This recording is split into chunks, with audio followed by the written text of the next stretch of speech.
for Community Mental Health, which is the main training clinic for doctoral students in clinical psychology. And we serve the community. So our goal is really providing top-notch mental health services to our community, that are affordable, accessible, and culturally sensitive. And we are thrilled to be partnered with Connor Strong for this workshop series. And so, Tom, you want to give us a minute introduction? Thank you, Robin. My name is Tom Moros, founder of Connor Strong Foundation. Started in 2017 after the loss of my son, Connor, at the age of 17 to suicide. Wow. I do want to thank Robin and the entire staff, not only for the partnership, but for the expertise and the clinical knowledge that they bring that allows us to share this with the community in such ways for a as few this. minutes. I know that social media is, as it says, the good, the bad, the ugly. There is a lot to unpack here, but in the interest of time, I will turn it over to Robin and we'll go from there. But thank you for everybody attending. Great. Thanks, Tom. And Katie, I sent you another email. I apologize that that first link was not working. So I'm glad that most of you got the follow-up link. And Robin, I'll try to man the chat as well and help you out there. Some chat messages. That would be great. Okay. Okay, because there are going to be a couple of times where I'm going to ask you guys for some input. You know, it's not going to be an hour of lecture because that would just bore us all to death. So, not literally, I apologize for saying it that way. So I did want to start with some introduction, which Tom and I both have already done. Let you know I have no disclosures. So I am going to talk about a lot of resources tonight. And I don't get any money. Our center doesn't get any money from any of these resources. And we have no conflicts. These are just resources that I really like and I like to share. So, and this is my family. So when we talk about, you know, thinking about social media, my kids, who are now 23 and 18, grew up in the digital age. And as a parent and a professional, I had to negotiate that. This is us on vacation last month. And ironically, you see two cell phones right in front of us as we were doing a chocolate tasting. This is not a bar. This is a chocolate tasting. And yet my teenage daughter and my husband both had their phones out as we're doing this family activity. So it's just kind of interesting to think about how much our phones are part of our lives. The goals for today are to address 4 questions, and I did highlight start to address because as I was even pulling this presentation together, the idea of giving you so much information in 1 hour really became a little bit ludicrous. I'm hoping that what you're gonna have by the end of this hour is enough resources to feel like you can take some steps, both with your own families or with kids you work with, teams you work with. And so we're going to talk about the current trends in social media for teens. What are the positive aspects of social media? What are the negative aspects of social media? And most importantly, how do I have a good conversation about social media with my team? Okay, so looking at recent headlines, many of these may be very familiar to you. Social media presents profound risk of harm for kids. The Surgeon General says, calling attention to lack of resources. This was from May of 2023, so not even a year ago when the Surgeon General's report came out. TikTok, we've heard tons of things about TikTok. Mark Zuckerberg just recently testified in Congress. So this literally was from January 31st, 2024, that he apologizes to families over social media harms in the contentious Senate hearing. Same time, we have a few headlines that talk about social media can offer many benefits. Modern day youth activism youth engagement in the digital age. This one's a little older, but there are actually quite a lot of movements that our teenagers have spearheaded using social media. But taking a step back, and you all may know this, but I realized, sometimes I use the idea of social media interchangeably with smartphones. And that's actually not the case. They are separate. However, social media is literally defined as any form of communication, websites, platforms through which users create online communities to share information, ideas, personal messages, and other content such as videos. We include pictures in this, discussion boards, so social media is really talking about using the technology to communicate and however that is done. What types? So this is the trends part, and I have a couple of slides to show you all. This gives you an idea that the favorite platforms in the last 2 years have not changed tremendously. TikTok being one of the highest, the fall of 2023, according to the Piper Sandler survey, 38% of teens reported TikTok as their favorite platform. Snapchat, 28%, and which is slightly down actually. And then Instagram. Very consistently, these 3 platforms plus YouTube tend to be the highest used platforms for social media for teens. So this is another example that is a little bit alarming to me. And this is from the Pew Research Center, a little bit more recent. Basically, this fall was when the survey was conducted, that YouTube tends to dominate in the United States. Roughly 9 in 10 teens are using YouTube, making it the most widely used platform. TikTok, not too far behind, 63% say they use TikTok. 60% use Snapchat, and almost 60% use Instagram. For older teens, so just if you looked at the 15 to 17, those numbers go up to 70% say that they use TikTok, Snapchat, and Instagram. Okay.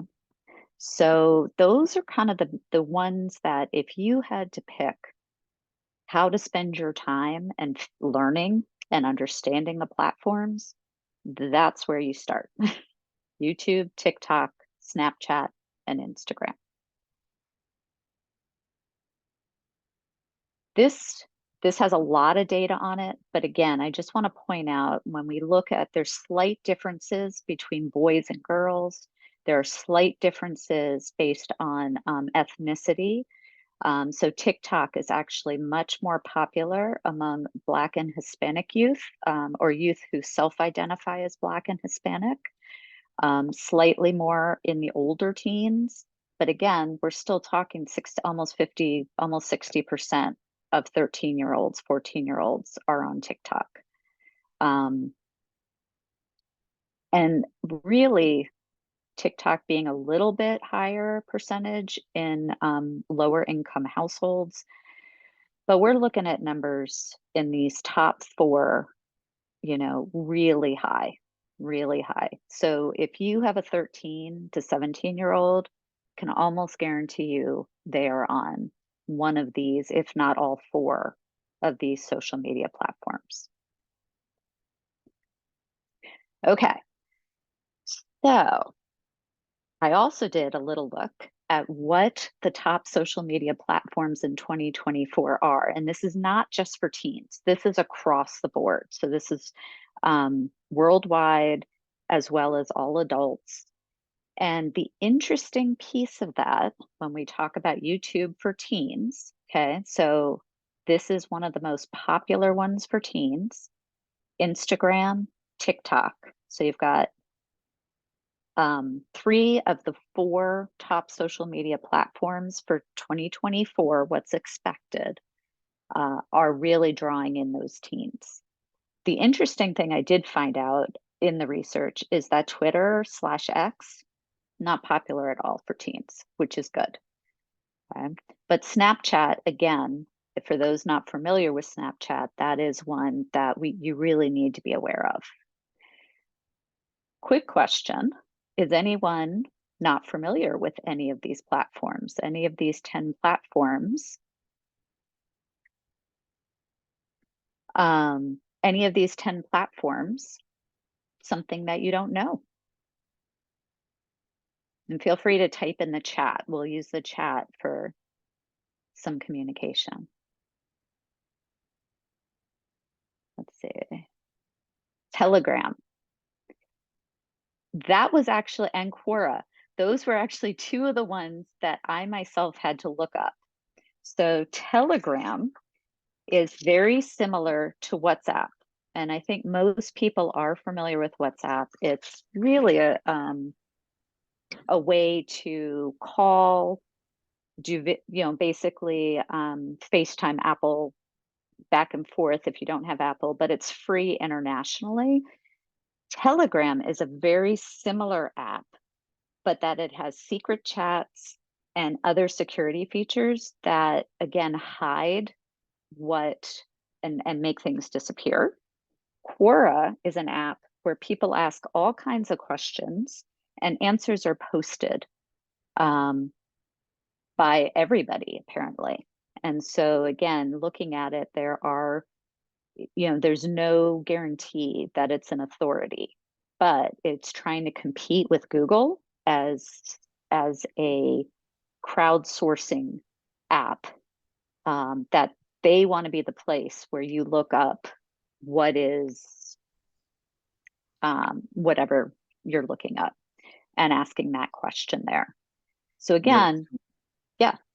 I was just gonna say, Robin, if I could chime in, Yeah. being in this space, Quora, think of Quorum. It's like Wikipedia meets Google.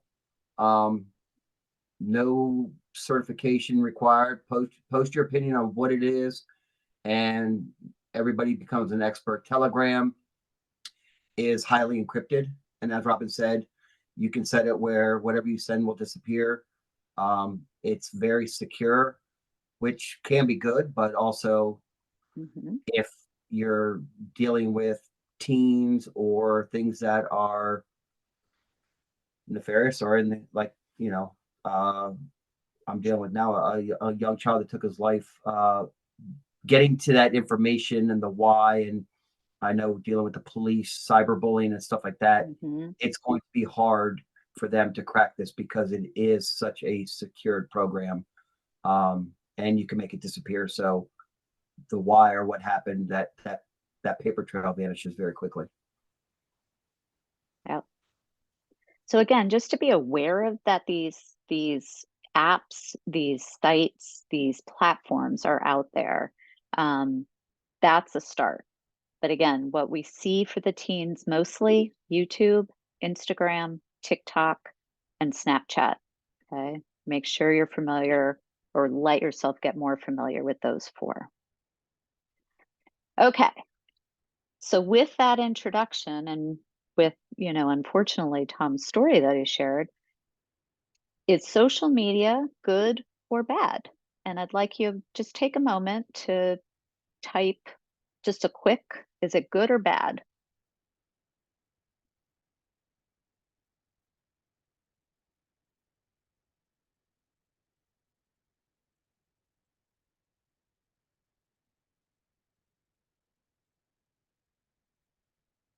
So far, we've got a couple of both. Some bad, mostly bad, both.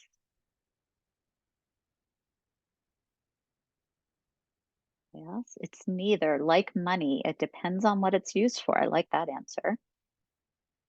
It has good uses, but anything in moderation.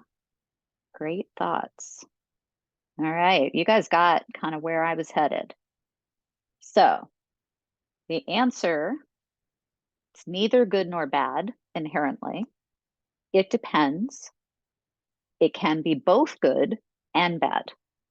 So again, when we look at the idea of social media independently, just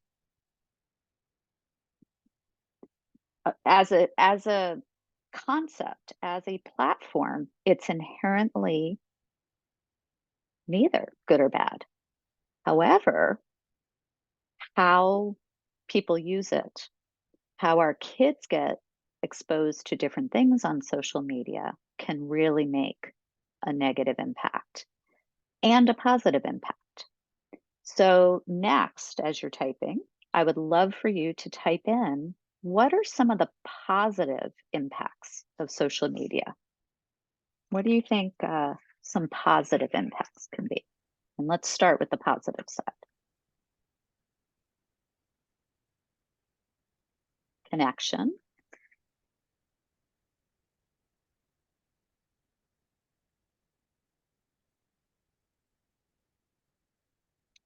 Finding community with like-minded people. Quick sharing, absolutely. That you can learn so much on YouTube.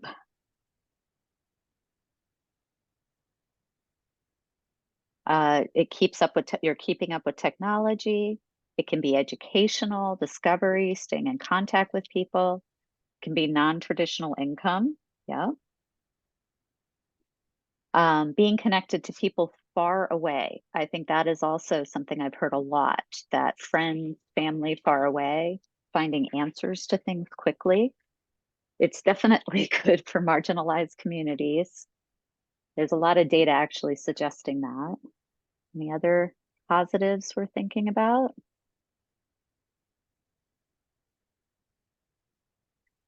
All right.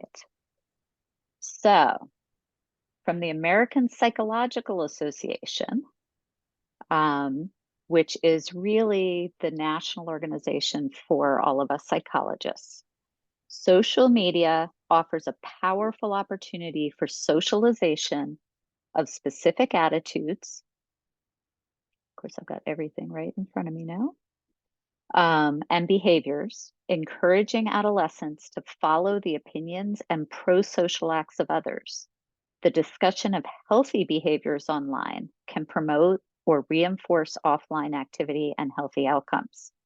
So there is an opportunity with several of the things you all shared. And there are kids who truly do benefit. Those kids who lack social support offline, who are lonely, can connect. They're going through a stressful time. They belong to groups. I think somebody put in that marginalized communities, kids who belong to racial minority communities, the LGBTQ community. There's actually data to show that it's safer to develop some friendships online than in person. Those who have long-term medical conditions or who have other potential disabilities. These are some of these groups that really can benefit quite a bit. The platforms do help teens express themselves, connect with other teens locally, long distances. They can learn from each other. And when they are dealing with mental health conditions, there's a very difficult relationship with social media and mental health conditions. On the one hand, on the positive side, there is a support and there is a coping that can be found from other teens who have gone through the similar situations. There's more talking about mental health. I think we are raising a group of teens who are much more aware of mental health concerns, conditions than ever before. And part of that is due to social media. We've also seen an uptick in teens who will ask for help or even seek some health care, for symptoms related to their mental health conditions. So again, there can be a lot of positives.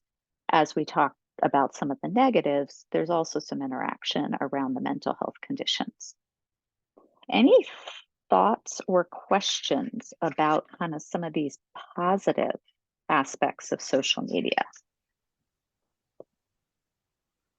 Well, Robin, I would just say, and I 100% agree. Myself and my sister, we speak at schools, etc., telling our story. But one of the things that I always share with kids is that social media is like a record album. It's got two sides, and social media tends to show the A side of that record, which was all the hits and the number one hits. But um, when it comes to the positive aspects, um, this generation grew up with digital devices in their hand. A lot of them aren't even comfortable having a face-to-face conversation using words.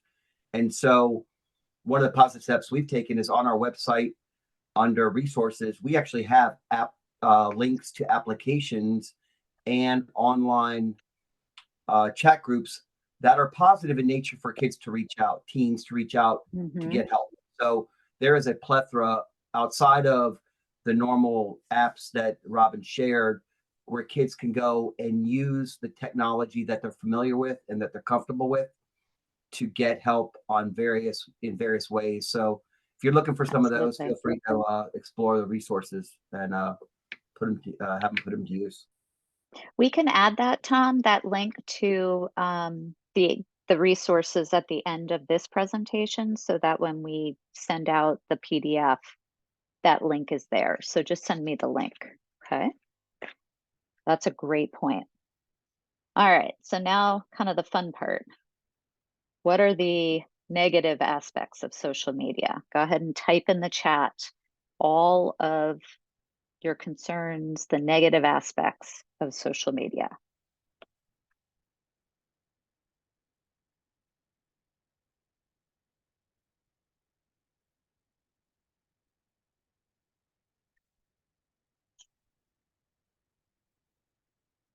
Social isolation, bullying. Can learn a lot of bad stuff. Yep. Bullying follows you wherever you go. Absolutely. It used to be without all these devices, if bullying was happening in school, it stayed, at school. Home was a safe place. Now it feels like it's 24/7. People can be very mean. Absolutely. Anxiety, depression risks, peer pressure, body image. Absolutely. Unrealistic comparisons. Yep. Less inhibition, so people can express themselves in a harmful way. Yep, that they wouldn't say in person. I actually was talking with my son earlier today, and that was a big piece that he was kind of sharing, is that anonymity and these apps, things like Snapchat, where you can say something and then it disappears. They're unrealistic. Addiction, danger of geolocation. That's a good one. Isolating, low grade. Provides a sense of distance. Teen brains aren't fully developed yet. I have my half-baked teen brain in one of the later slides. So thank you. You guys are kind of a hit on a lot of these. I'm sure there's more you're putting in, but depending on the teen, okay, and I am going to say depending on the teen, social media can distract from any other activity. Disrupting sleep. That's a big one because lots of teens stay on their phone and on their social media at night. Leads to information biased and not correct. Remember, Tom was sharing kind of one of those sites, I think the Quora, that anybody can put on information, and the algorithms of almost all of these platforms send different information based on what people search, and it doesn't necessarily mean it's correct information.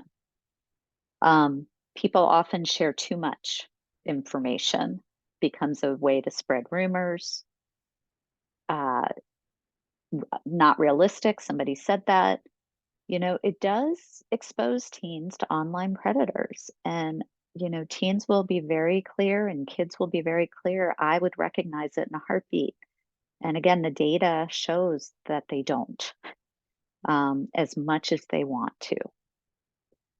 cyberbullying, and then certain content. And this is, I think it's very well known that TikTok challenges are common.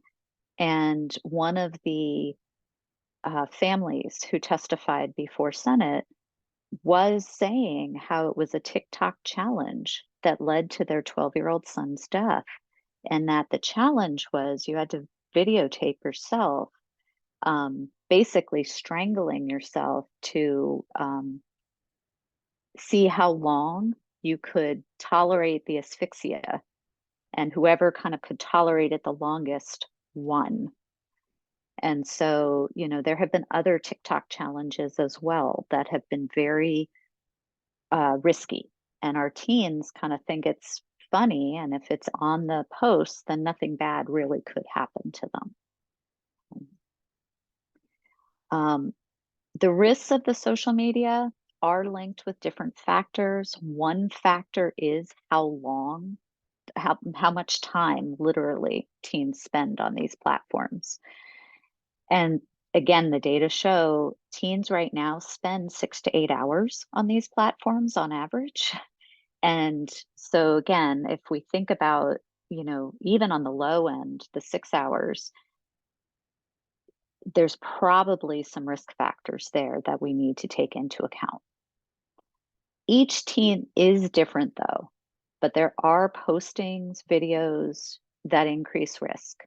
If your teen is viewing anything, content that's aggressive, sexual, promoting unhealthy behaviors such as eating disorders, which is actually very common, self-harm, encouraging the risky behaviors, is any part of what they call cyber hate, these are teens that are at more risk of both mental health conditions as well as potential harm physically. Okay? These are some of the teens that might be more likely to take this TikTok challenge and try something risky. As somebody put in the chat, our teens don't have fully developed brains. I call it the half-baked brain. And what that means, that's not a bad thing. It means that they are developing, and that teens often will impulsively post something while upset or angry, regret it later.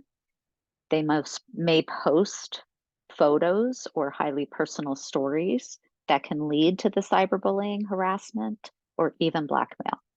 Okay, that's unfortunately not unusual. Okay, let's see. I just wanted to double check really quickly. The 6 to 8 hours is per day. Somebody just asked. Believe it or not, they're on nonstop. And it is very difficult to control, monitor, and minimize screen time. And don't worry, I am going to give you some suggestions, I promise. And Robin, I'll say, even if you get past the the half-baked brain timeline, the other thing that they need to be aware of is your future career.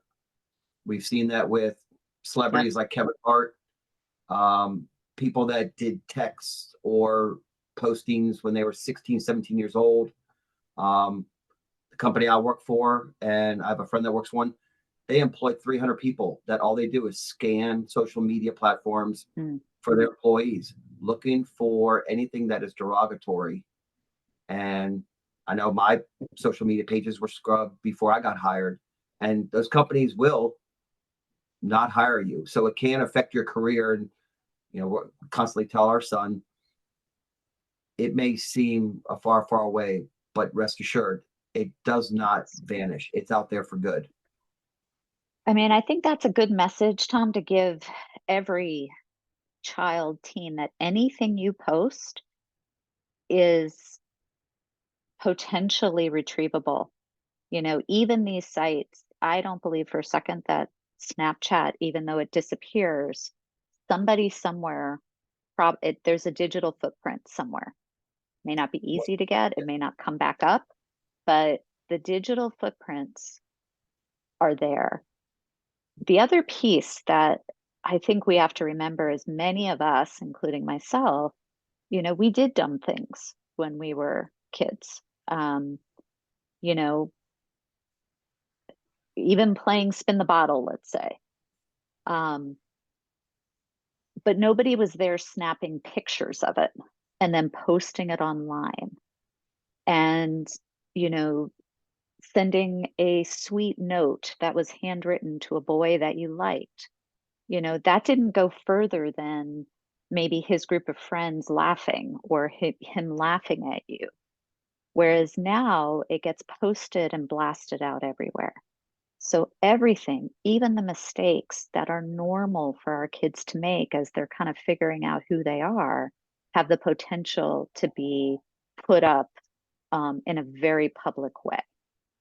So, I remember one girl, one teenager I was working with who made a suicide attempt. That's how she got to me. After they were playing at a girls' sleepover, 13-year-old girls, they were playing Truth or Dare. And the dare was to kiss another girl. She came from a very conservative Christian family. When one of the friends snapped a picture of her kissing the girl, printed them out all over the school, sent it out via social media. Again, how many people would do Truth or Dare as a teenager and do something you would never do in your adult life, or you might want to do, but you don't want it public. Okay. Now the risk of it being public is very high through these social media apps. Tom, was there something else you wanted to add to that? Just see you off mute. No, I know sexploitation. I do know that, and I don't know if they've stopped it, but at one point, Snapchat was allowing people to buy snaps. So what you thought had disappeared, you can actually buy. So if you can buy it, somebody had it, whether Yep. it's a, yeah. And so it was retained formally, but also there's screenshots that you can grab that can come back and haunt your career. In the case of the girl that Robin just spoke to, potentially cause a fatal choice. So Yeah. So when we hear these extreme, scary things, which are, yes, extreme and not in some ways, because we know our kids are being exposed to this, as a parent, it's really scary. And I just kind of threw out a couple example scenarios, again, some of which are positive, some of which are neutral, and some of which are negative, just to remind us that, again, these platforms themselves are part of our kids' lives, and they're not all negative or positive. And so, you know, the student protest that is arranged via social media at school, I mean, as the teens are learning how they can use their voice in a healthy way, that is, a positive example. Whereas very clearly, Mike sharing pictures of nude girls and saying they're all from school, whether they are or not, that clearly is a negative example. So we've got kind of, you know, Annie snaps with several friends daily to keep her streaks going. And I've heard teens say that they just, it's a game to keep the streak going. And there's nothing wrong with that until, for whatever reason, they forget to go on Snapchat that day. So, there's nothing inherently negative or positive, and it's part of our kids' lives. So this is kind of the meat of what I want to talk about. What do you do as a parent? Because exactly what somebody pointed out, it is so hard to limit the amount of time they're on their phones. Then you add on that 90% of schoolwork is now on the computer or, the iPad, whatever mechanism. But even the elementary kids, it's very little write down something and hand it in. It's all on the computer, where they also can access these platforms, by the way. So these are 3 websites that offer some very good vetted information: the American Academy of Pediatrics, the American Psychological Association, and the Center for Digital Thriving. I'm going to talk more about the Center for Digital Thriving through the next 20 minutes or so. With that, I want to say, what is digital thriving? As we've said, social media is not going away. In fact, the tech changes faster than any of us can keep up with it. I'm not even talking today about AI and how that's going to throw other wrenches into all these social media platforms. But it's not going away. And our kids have grown up with this. We don't understand it nearly as well as our kids. We can't underestimate the negative effects. You know your kids best, and that's important to stress. If you take one piece of advice from this webinar today, it's to have an open conversation with your teens about social media, about their use. And we're going to talk about how to do that, particularly in this polarized environment. If you think about what's going on in our everyday world, our teens are really disillusioned about the left and the right, the, hate speech that's not on social media, that's in our world, the politics, the, religious piece. There's a lot of stuff that is causing a lot of angst for our teens. So having the conversations becomes even more important. So what is digital thriving? And so to digitally thrive is to have technology fit into your life in ways that improve your well-being, your community, and our broader society. So 10 years ago, we would talk about, okay, screen time limits, flat out. The American Academy of Pediatrics would say no more than 1 hour for the 3 to 5-year-olds and no more than 2 hours. The research is changing. The tech, the digital world is part of our kids. And so how do we shift to, instead of just setting limits, I'm not saying no limits, but instead of just setting limits, how do we teach our kids to digitally thrive? Just want to make sure. Okay. So this comes directly from the website, The Digital Thriving. This is a group at Harvard who has come together. They do listening tours. I wasn't able to find out if they're going to be doing a listening tour in our area anytime soon, but I hope they are, because they're doing research and they're listening to the teens, and then with the research, they're kind of looking for, who are the teens? What are the factors that make the technology work for them instead of being harmful or causing mental health issues? And so they had 4 pieces of advice that I wanted to share very directly. So this is direct quote. First, ask questions to learn more about what it's like to grow up with smartphones and social media. And one of their favorite questions is, what are adults missing about social media that you most wish we understood? Again, I asked my young adult son this question earlier today. And it was interesting because his first response was, well, we have a generational divide. And, all of us have had generational divides from our parents, our grandparents. But this one's moving faster and things change faster than I think before.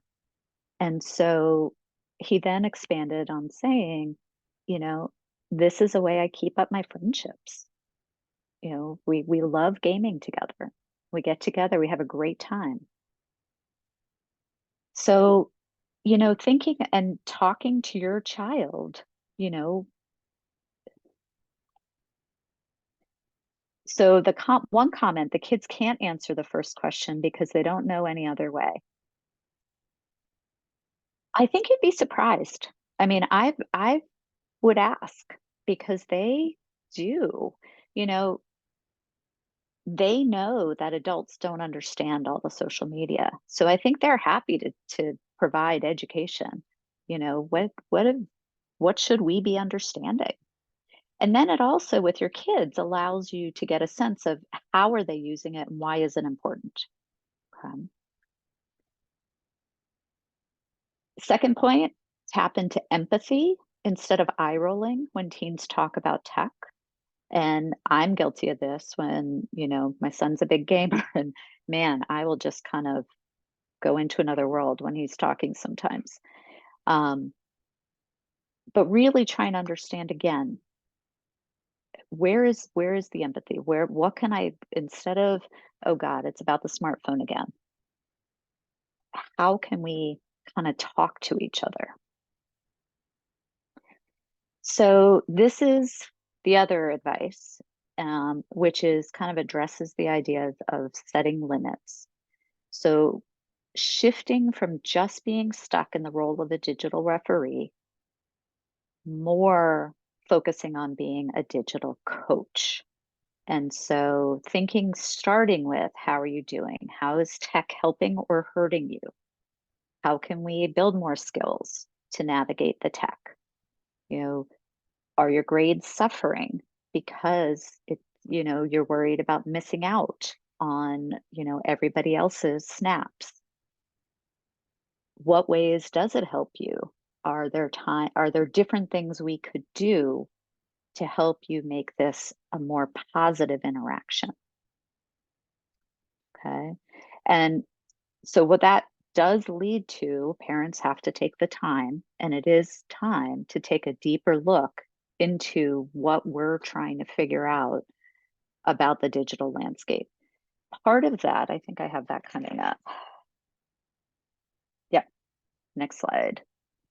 What part of what we mean by that is teaching yourself and teaching your kids the tricks of the trade. So why is social media so compelling? And it's because the technology companies are smart. If you look at, tips for navigating social media, I pulled up maybe 20 articles easily on, okay, how's the best way to draw your clients in using social media? I mean, there are very clear tricks of the trade. The attention economy. So again, we'd rather get more likes, more clicks, more views. People earn money sometimes if they get enough of these likes and views. That's not going to focus on the thriving. Autoplay, notifications, the algorithms, all of these are set up against our children and us. And so what the research actually has found is that the more the kids learn about these tricks, the better they get at kind of making some of their own choices. And that's what we call digital agency. Yeah, Robin, to that point, and I think it's a great show to watch, and I highly recommend you watch it with your teens. It's called The Social Dilemma. And what it is, it's on Netflix, I believe, but it's actually the underpinnings of social media. And in part of that, they actually interview the engineers behind these top platforms.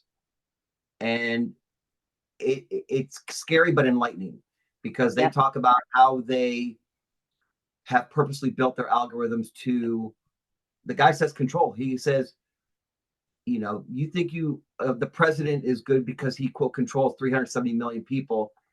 He's like, I control 4.8 billion people with a little notification on somebody's screen. They're willing to give up, passwords, security, and all these other things. But I think to Robin's point, if you watch that with your teens, no teen likes to be controlled. We all know that. We were in the same boat. So if you can have them watch it and understand that a lot of what's being done is control by somebody else, they're just being controlled through the app, then that might help change the discussion within your house that, hey, you can use it, but in the end, there is a level of control that's put on you by the people that made it. And to the point that a lot of these engineers won't even let their own kids be on it, the app that they created. So it's Yeah, just really good. It's very valuable. And I think kids should watch it as well, too. absolutely. Thanks, Tom. That's a great suggestion. And by the way, if anybody gets the Washington Post here, this past Sunday, there was quite a long article on expert strategies that really help children reduce screen time. And it's very consistent with what I was sharing from the website around the Center for Digital Thriving. Very consistent. We're going to go over those a little bit. So, how do you have the awkward conversation? Hopefully, some of you have already been having this with your teen, but pick your timing. You know, when they have a big paper due the next day, not a good time to have a talk. When they're totally in the middle of gaming, not a good time to have a talk. You know, set up a time. And honestly, with a lot of teens, it's easier to get out of the house if you can. Go take them to Starbucks for a drink and ask them to have, you know, to help you understand what they're doing on their smartphones, what social media platforms they're on, you know, what do they get out of it? You know, and be willing to learn with your teen. Ask open-ended questions. It's very easy for parents to say, you know, a closed question of, you know, did you remember to do your laundry today? That's a yes or a no question. That's closed. We don't want that around screen time and social media. We want to open up the discussion, not yes or no. Are you on Snapchat? Yes or no? That's not the great question. You know, oh, can you tell me about Snapchat? You know, how many of your friends are on Snapchat? What do you guys get out of Snapchat? What are you doing on Snapchat? You know, I'm not sure I understand Snapchat. You know, those are open-ended questions to have the conversation. Once you've had some of the conversation, then we talk about, instead of control, conduct some screen time, what we call experiments. So together, come up with some options to try. So it could be a time limit. It could be using the alarm clock and to get up in the morning, because I can't tell you how many teens tell me they need their cell phones in their rooms because that's the only way they wake up in the morning to their alarms. Um, you know, set a time, and it could be 2 days, you know, or a day, just to try it out and see what happens. And then talk about what was hard, what was different, how was your mood? Okay. Those kind of things. Very important piece here. Whatever the rules are or the experiments, parents should follow them too. And so I really highlight that because I can't tell you how many times I hear, well, I don't understand why I can't, you know, be on my phone at dinner because mom is or dad is. You know, if there's no phones at the dinner table, no phones at the dinner table. If you have a job that you're on call, explain that to the family and say, I'm only going to answer it if it's an emergency call. Okay. You're not scrolling, you're not looking. Bedroom, you know, again, yes, we're adults. We can do things that our teens can't, but there's a whole lot more power in being a role model, particularly around screens and social media. And then reviewing the safety tools together for each platform. You know, this is where the teens can teach us a lot. So, for example, Apple did a recent update with their AirDrop, for goodness sakes. I still have to have my daughter teach me when we're trying to AirDrop photos to each other. But apparently, the recent update opened up AirDrop for anybody who has an Apple phone within a certain, like you're walking around, they can then airdrop to your phone. That's not particularly safe. But you had to go in and turn it off again. And so reminding your teens to check their settings regularly, all of these social media platforms update, and they change the security settings when they update. And so even if you think everybody's gone through all the settings, you're ending up with, okay, wait a second, a month later, all of a sudden, these security settings you thought you had in place, or your team thought they had in place, they're gone. Okay, and then this is, two other resources. This is the Digital Thriving website. This is a book, The Behind the Screens. This summarized a lot of their listening sessions across the country with teens, and really has some wonderful tips for working with your teens. I also like this infographic that, you just teach your teen, just think before you post. And then, is it true? So think true, helpful, inspiring, necessary, and kind. Those are kind of the different things that you can kind of just show them this little infographic. Okay, so I do want to wrap up though with making sure that these are some risk factors around problematic social media use. And this is also from that APA article. But any of these problematic signs, I would definitely do a consultation to see if there's a concern. I'd rather be cautious than have to worry about something happening later. So using social media, even when the teen wants to stop or they realize that it's interfering, they're spending excessive effort to ensure continuous access. The cravings, there's disruption, lying or deceitful behavior to get to their phone, any loss of or disruption of relationships. These are things that I would definitely get a consult. And where can you do it? Oh, obviously. So again, a great place to start is your counseling staff in the schools. They are excellent. They have a lot of referrals. Pediatricians do as well. Our center, we do work with a lot of teens, and this is an issue almost for anything that any of the kids we're seeing. Private therapist or counselor, you do want to make sure they use cognitive behavioral therapy because you want the kids to learn skills and you want to learn the skills to help your kids. And these websites are really great at helping you find people kind of how to choose a therapist. There's also immediate 24-hour resources for you or your teen. The ironic thing is you need your phone to be able to access any of them, whether it's texting or calling. Teens text, teens do not call. So it is important for them to have the text crisis.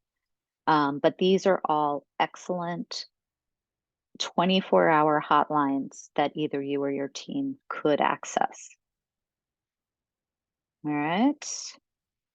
And then thank you and questions. I'm right at 7:30. And I did want to highlight that we do have another one coming up on March 7th, talking about navigating the what's next. Okay. So I'm going to stop sharing and open up for any questions for anyone who is still here.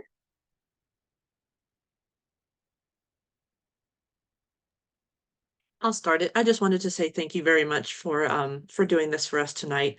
My question is, how do you, so my son is 17, right? How would you suggest navigating, very briefly, online relationships, right? Because they have more friends online than they seem to have in person. And while I've not met this person, I'm reasonably certain it's not a, adult in the basement. But how would you navigate that, or suggest I can navigate that? I mean, I think just as long as your son is willing to share as much as possible. I mean, this relationship, are they willing to meet, like do a WhatsApp video visit, a FaceTime video visit, and introduce you? I think the more that you can be involved, the better, because if it is a problematic person, they're not going to want to see the parent, face to face. A lot of our teens are having online relationships. And I think as long as it's not interfering with some of their in-person relationships, it can still be a really good thing, um, because it's practicing. It's practicing for how to do it in real life too. But I think if you can meet them and your son is willing to introduce you, I think that's a great first step.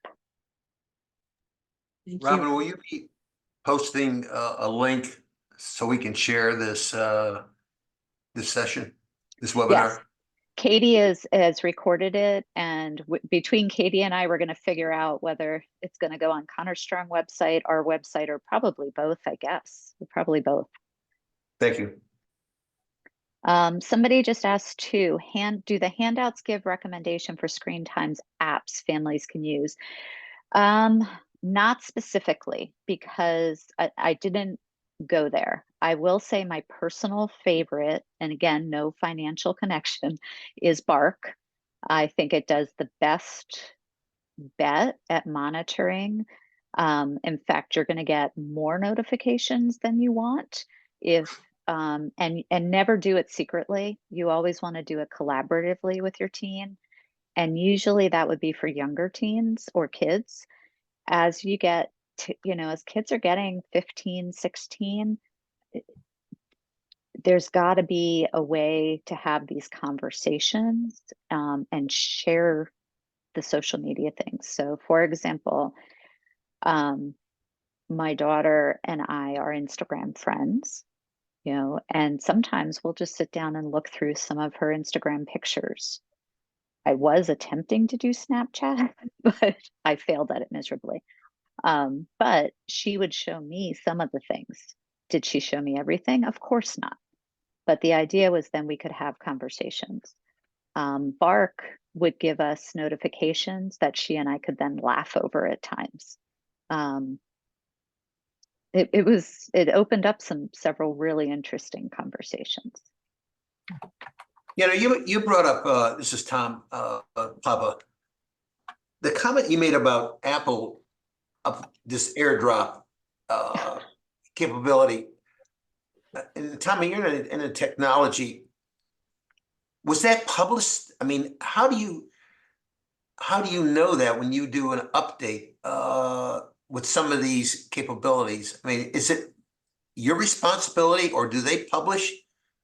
They Other than may, specifically? yeah, they may tell you some of the things. The way I found out is I have a personal phone and a work phone, and I happened to stack them together. And all of a sudden it chirped and it said, "What would you like to share?" I'm like, Yeah. "Nothing." So by simply stacking a phone, and then I went in, and one of the settings is when you touch phones, or you can share for a period of time with everyone. So if you have something, you can sit there and say, "Share this with everyone for 10 minutes within range." Yep. Yeah, sometimes they will tell you, but I would say the majority of the time, things that parents are interested in are not going to be. It'll be general, like there's a bug fix or there's an enhancement, but they're not gonna. Yeah. Okay. This is Thank you. Kathy. I have a quick question. Yeah, If I sure. could, please, do you have a recommendation, or is there a consensus about the ideal, if there is an ideal age for when a young person might be an appropriate age for them to have a cell phone? That's a great question. I'll be honest, it's the average age is getting younger and younger. And, the kids in elementary school, particularly 5th, 6th grade, who say, I need a phone because they text. And so I would say 5th and 6th graders, you know, I would probably recommend that you get a very basic phone that they can text on, but not do other things. Um, because it is very real that the kids who do not have access to text get left out. They don't call anymore. They don't, you know, any of that. And so, you know, again, you need to know your child, and every family has their own values, which have to be respected. But I would say that the majority of as young as 5th grade have some texting capability at this point. Yeah. Thank you. And even in, I'll call it the elementary school ages, even for sports, Mhm. there's apps like Team Snap and some of those where it's the way the team is communicating amongst themselves in grade school. And so unless you're going to be that person that has the app and is passing your phone to your child to communicate with their teammates and what's going on, or I mean, I know Jack for baseball was getting plays and schematics sent to his app. So it is being embraced. And so it's kind of like you're not going to get rid of it. So you just have to be smart and aware, and we're on it with the foundation, and we just figure we're going to battle the bad with the good. So we keep, but yeah, it's younger and younger. Thank you.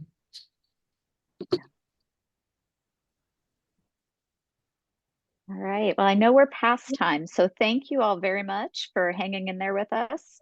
And yes, we will be sending out a PDF of the slides to everybody, and as well as instructions, I guess, on how to access the recording once Katie and I figure that out. Thank you all. Thank you. Thank you very much. Have a good evening. Thanks, Have a Robin. good one.